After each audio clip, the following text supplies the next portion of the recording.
কথায় আছে নদীর পাড়ে বাস চিন্তা 12 মাস। তাই এখন নদী পাড়ের বাসিন্দারা ভাঙনের আতঙ্কে দিন কাটাচ্ছেন। আজ সকালে আচমকাই ফুলাহার নদীর দাপটে তলিয়ে গেল একাধিক গাড়ি। মুহূর্তের মধ্যেই নিশ্চিহ্ন হয়ে গেল কয়েকশো মিটার নদীর পার। বাঁধ ছুঁয়ে বইছে এখন ফুলহার। সোমবার নদীর দুর্যোগ আতঙ্ক পরিস্থিতি সৃষ্টি হয়েছে মথুরাপুর এলাকা জুড়ে। নদীর তীরবর্তী এলাকায় রাখা ছিল দুটি ট্রাক্টর, একটি স্করপিও, একটি বোলেরো গাড়ি। ভাঙনের তীব্রতা এতটাই, মুহূর্তের মধ্যেই নদীগর্ভে সেই যানবাহন তলিয়ে গেছে। নদী একেবারে বাড়িঘর গিলে খাচ্ছে। আপৎকালীন পরিস্থিতিতে পদক্ষেপ নেওয়া হচ্ছে বলেই জানিয়েছেন পঞ্চায়েত সমিতির সভাপতি পিঙ্কি মণ্ডল। এলাম আমি প্রায় 1-1.5 ঘন্টা হয়ে গেল। রাত্রি 3টা নাগাদ এখানে কিছু এরিয়া, সংকটলা ঘাট যেটা আছে আমাদের আর পাঠানপাড়া এরিয়া জুড়ে কিছুটা এরিয়া বসে গেছে। প্রায় 5টা বাড়ি এবং ট্রাক্টর ছিল, বুলেরো ছিল, সমেত বসে গেছে। এখনও ট্রাক্টর খোঁজাখুঁজি চলছেই। আর এখানকার মানুষেরা খুব আতঙ্কিত হয়েছে, তারা শিফট হচ্ছে।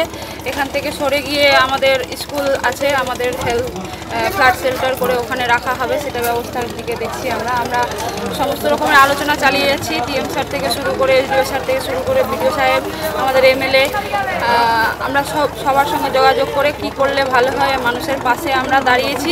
দেখা যাক কতটা কি করা যাচ্ছে। এবং ইরিগেশন ডিপার্টমেন্ট কাজ করছে, বস্তা দিয়ে সেটা ভাঙন রক্ষা করার চেষ্টা করছে। তো আমরা এসছি, ভিজিট করলাম, দেখি কতটা কি করা যায়।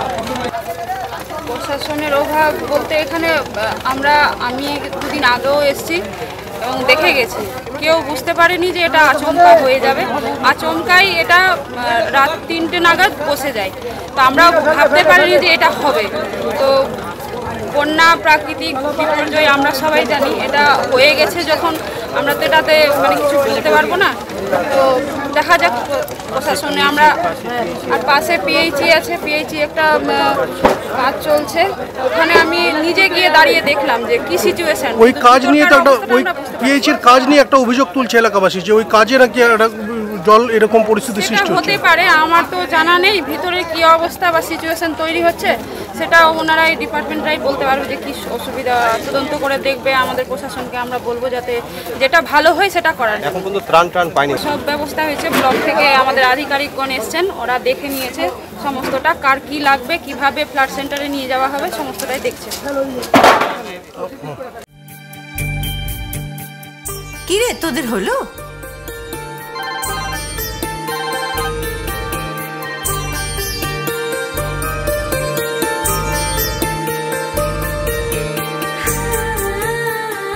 পিপি, বর এসেছে।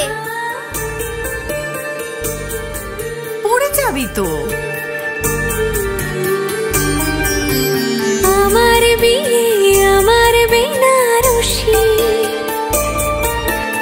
একটা নতুন গল্প তার। মন ছুঁয়েছে মনের মানুষ, স্বপ্ন যে আজ রঙিন। নতুন স্বপ্নে নতুন করে সেজো। বিমল শাড়ি সেন্টার, কাঁচরাপাড়া।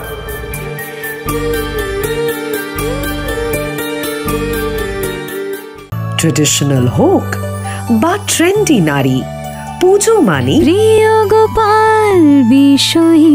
কলকাতায় আর জেলায় জেলায় নতুন রূপে, নতুন সাজে এবং আরো বড় পরিসরে চলে এলো দি বেঙ্গল ধাবা। হ্যাঁ, ঠিক শুনেছেন, কাবা কল্যাণী এক্সপ্রেস ওয়ের ধারে অত্যন্ত সুনামের সঙ্গে চলছে দি বেঙ্গল ধাবা। এখানে রয়েছে 7000 square feet banquet, conference hall, family lounge, bar, rooftop lounge. এছাড়াও এখানে রয়েছে ইন্ডিয়ান, চাইনিজ, কন্টিনেন্টাল সহ মাল্টি কুইজিন রেস্টুরেন্ট। তাদের নতুন সংযোজন চাম্পারান মাটন। সাথে সন্ধ্যায় খোলা আকাশের নিচে চা অথবা উপভোগ করুন দারুণ দারুণ ইভিনিং স্ন্যাক্স। তাই আর দেরি না করে দেশ বিদেশের নামি দামি সুস্বাদু খাবার খেতে আজই চলে আসুন দ্য বেঙ্গল ধাবায়।